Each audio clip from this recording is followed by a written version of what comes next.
Praise the Lord. தினம் ஒரு தேவ வார்த்தையில் இன்னைக்கு நம்ம என்ன பார்க்க போறோம்னா, கர்த்தாவே தேவர்களில் உமக்கொப்பானவர் யார்?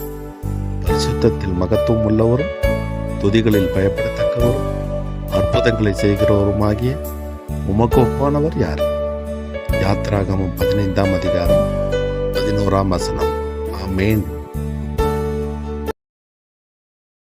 கர்த்தாவே தேவர்களில் உமக்கொப்பானவர் யார்? வானத்திலும் பூமியிலும் உமக்கொப்பானவர் யார்?